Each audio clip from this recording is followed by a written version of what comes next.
شيخي وحبيبي وسيدي فضيلة الشيخ أحمد صبري. السلام عليكم فضيلة الشيخ. عليكم السلام ورحمة الله يا شيخنا الحبيب، ازاي حالك؟ ربنا يحفظك يا سيدنا يا رب، واتصال غالي من شيخ غالي على الرأس والتاج، ويعني تاج يعني من ذهب أضعه فوق رأسي، والله يا سيدنا على اتصال فضيلة. الله يحفظك، الله يبارك فيك ويشرح صدرك. ربنا يحفظك يا سيدنا يا رب، ويجعل عملك خالصا لوجهه الكريم. اللهم امين يا رب العالمين، اللهم امين. حقيقة انا مش لن اطيل عليك. اتفضل يا اخي، احنا نود ان نسمع الشيخ احمد، لا نسمع فضيلتك. الله يبارك ربنا يحفظكم يا رب، نود ان نتعلم من علم فضيلتك الغزير. ربنا يحفظكم لا والله احنا نتعلم منك يا شيخ حسن والله. ربنا يحفظك يا شيخ احمد، والله ربنا يسلمنا عليك على خير. ربنا يحفظك ويبارك فيك ويجعل هذا العمل في موازين حسناتك ان شاء الله، يوم لا ينفع مال ولا بنون الا من الله بقلب سليم. اللهم امين يا رب. حقيقة يا حبيبي الكريم، اخونا الحبيب اخونا الشيخ ماجد البدراوي اتصل من شوية، ربنا يحفظه يا رب ويبارك فيه يا رب. تكلم عن انه لو جاءت المعلومة من اقدام الغرب الله خروا له ساجدين، والله صدق. اما اذا خرجت من فم سيد الاولين والاخرين صلى الله عليه وسلم فتنكروا له صلى الله عليه وسلم. صلى الله عليه وسلم.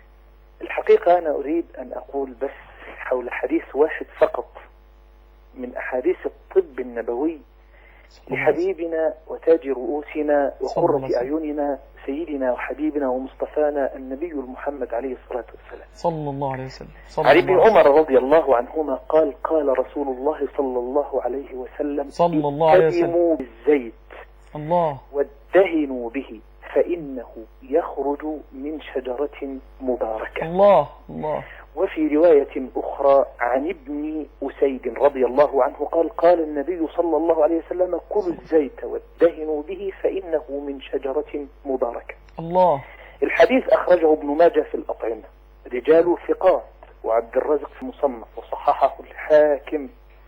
شوف يا حبيبي الكريم، بعد مرور آلاف السنين أثبت لنا العلم الحديث والأبحاث الله أن زيت الزيتون له فوائد عديدة في الوقاية من المرض القاتل، مرض شرايين القلب. أي نعم. أظهرت العديد من الدراسات العلمية أن زيت الزيتون يحتوي على مواد كيميائية تمنع تخفض الدم وترفع مستوى الكوليسترول عالي الكثافة. أي نعم. وهو من النوع المرغوب فيه. الله. وتقي الشرايين من ترسب الكوليسترول فيها. الله. الأطباء في جامعة ميلانو، أنا بضم صوتي لصوت أخويا الشيخ ماجد، ربنا يحفظك سيدنا، علشان أصوات وأبواق الغزو الفكري تسمع كلام حبيبنا النبي وتحطه صلى الله عليه وسلم. صلى الله عليه وسلم. الأطباء في جامعة ميلانو بيعملوا إيه مع مرضى القلب الذين أجريت لهم عمليات شرايين القلب بشكل روتين؟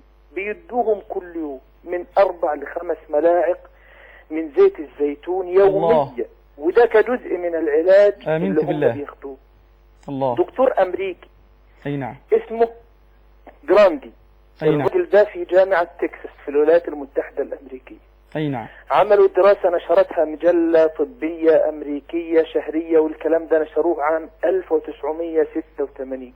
الله. الدكتور ده قال إن زيت الزيتون يخفض معدل كوليسترول الدم بنسبة 13%. الله. ويخفض معدل الدسم البروتينية المنخفضة بالكثافة بما يعادل 21%. الله أكبر. الدكتور ده نصح الناس الأمريكان وقال لهم إيه؟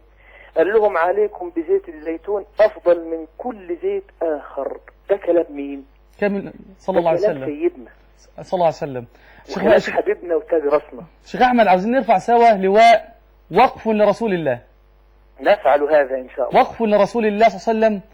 ويعني يمكن حضرتك قلت يعني كلاما طيبا، ولعل هذا الأمر يعني لو كتبنا في زيت الزيتون يعني لاحتجنا إلى مجلدات كثيرة جدا جدا وما أوفيناه حقه. هذا صحيح. فربنا عز وجل يبارك فيك يا شيخنا يا رب ويثبتك على الحق، وهيا سويا نقول وقف لرسول الله. اتصال آخر. السلام عليكم عبد الله. عبد الله، السلام عليكم. وعليكم السلام ورحمة الله وبركاته. اتفضل يا فندم. ايوه يا شيخ، حضرتك انا عندي ظهري تعبني جدا بقاله فتره طويله. نعم. ظهري. عندك الم في الظهر؟ يعني عملت علاج طبيعي واخدت ادويه وما خفتش. سنة حضرتك كام سنه يا فندم؟ 32. انا يعني هبشرك النهارده ان شاء الله، اقول لك على حاجه هترتاحي النهارده، لو جبتها النهارده ترتاحي ان شاء الله النهارده. يا رب يا رب. انت ايه راي حضرتك في فكره البرنامج النهارده ان شاء الله؟ طبعا هو يعني انا مستنيه برنامج زي ده من زمان، لان الادويه حتى اللي في مصر عموما ما عادتش نافعه. الماده الفعاله قليله جدا، علاوه على ان الادويه بتاعه العظام معظمها مسكنات. بتاثر في المعده. اي نعم. بالنسبه لي يعني هقول لحضرتك بالنسبه لك، هقول لك حضرتك حاجه وصفه النهارده ان شاء الله. حاجه ثانيه حضرتك. اتفضلي يا فندم. حضرتك برضو عندي بقوم زي يعني ست عجوزه جدا، مش قادره اقوم خالص، وركبي وجعاني برضو، اطلع سلمه انزل سلمه وجع جامد، علاوه على ان برضو في ميه، الله اعلم ميه ولا ايه، بس في ورم كده في ركبتي الشمال. هقول لحضرتك على حاجه ان شاء الله النهارده تستريحي تماما، وهقول لها حاجات في البيت عندك حلوه وحاجات بسيطه جدا وتدعي لنا ان شاء الله. يا رب ربنا يكرمك يا رب. اللهم امين يا رب. ماشي ماشي يا فندم. نعود لموضوع الحلقه النهارده. اقول ان احنا النهارده جايين عشان نرفع لواء الا رسول الله صلى الله عليه وسلم، وقف لرسول الله، احياء لسنه رسول الله، دفاع عن سنه الحبيب المصطفى صلى الله عليه وسلم. وقلت ان احنا النهارده جايبين بشرات للناس اللي عندها فشل كلوي، حصوات على الكلى والحلب والمثانه، الاملاح، تخسيس، النحافه، الذاكره، المعده والقولون والاثنى عشر، الصرع، ضمور العضلات، السرطان، الدوالي، دوالي الخصيه، كل حاجه ان شاء الله عز وجل هيكون لها حل باذن الله عز وجل. واسال الله ان يتقبل منا ومنكم سائر الاعمال يا رب، اللهم امين. كان معانا اتصال النهارده من دكتور عبد المبروك الشافعي، ما اعرفش هو اتصل الان ولا ايه. الان دلوقتي عاوزين ندخل مع بعضنا كده، يعني قبل ان نرفع اللواء عاوزين نتحدث. ناخد اتصال اخر. السلام عليكم ورحمه الله وبركاته. السلام عليكم. عليكم السلام. يا مرحبا. اهلا وسهلا. اتفضلي يا فندم. من فضلك يا فضيلة الشيخ، بس انا عايزه اسال حضرتك، انا عندي الام في فقرات الظهر الثالثه والرابعه والخامسه. عندك اورام ولا عندك انزلاق؟ الثالثه والرابعه والخامسه بتاعت الرقبه. طب يا استاذ حضرتك بس عندك اورام ولا عندك انزلاق؟ لا انزلاق. الام في الفقرات العنقيه والفقرات العنقيه والفقرات القطنيه. طيب سن حضرتك كام سنه؟ عندي 57. ربنا يحفظك ويشفيك يا رب، اللهم امين. يا رب. حضرتك عملت اشعه على الظهر؟ عملت رنين. قال لي حضرتك ايه؟ قال لي في انزلاق بسيط. انزلاق فين بالظبط؟ في الفقره الثالثه والرابعه والخامسه. الثالثه والرابعه والخامسه عنقيه؟ قطنيه وعنقيه. عموما ابشري يا حاجه ان شاء الله، وان شاء الله اقول لحضرتك على حاجه باذن الله عز وجل هتدعي لنا جدا جدا بعد ما تستخدميها ان شاء الله وتستريحي، هتبقى كويسه جدا جدا جدا جدا جدا جدا ان شاء الله. ناخد اتصال اخر. السلام عليكم ورحمه الله وبركاته. السلام ورحمه الله يا وبركاته. استاذه نايا اتفضلي. لو سمحت، انا شعري بيتساقط وخشن ومش ناعم ومش لاقيه له حل يعني. طيب تساقط شعر وعندك خشونه في الشعر؟ وخشونه في الشعر وتجاعيد. سن حضرتك كام سنه؟ سن حضرتي 32.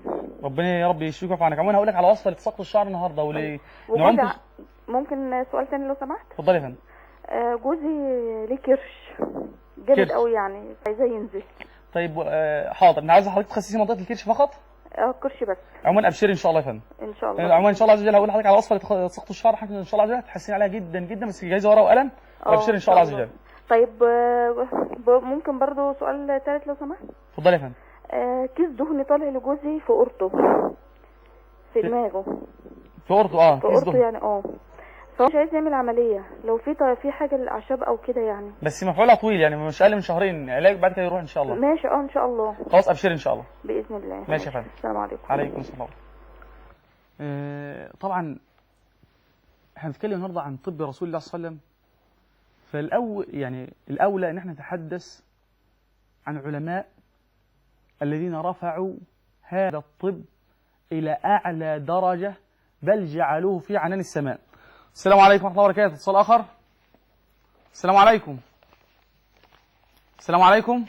وعليكم السلام ورحمه الله وبركاته. اتفضلي يا فندم. حضرتك الدكتور؟ ان شاء الله يا فندم. انا عاوزه حضرتك تقول لي على علاج للوسوسه. سن حضرتك كام سنه؟ نعم. سن حضرتك كام سنه؟ 26. 26 سنه. حضرتك بتعاني من المشكله ده بقى لها قد ايه؟ 10 سنين. طيب بتوسوسي في ايه؟ في النظافه ولا في في النظافه وفي اللبس يعني مثلا يعني مثلا في نظافه الاكل ولا النظافه الشخصيه؟ لا، النظافه الشخصيه ونظافه المنزل يعني.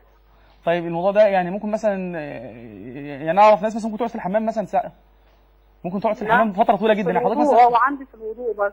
والوضوء تقول لي انا غسلت ايدي ما غسلتش، لا اقعد اغسل كويس، لا ادلك كويس كده يعني. هرد على حضرتك ان شاء الله بالنسبه للوسوسه دي. الموضوع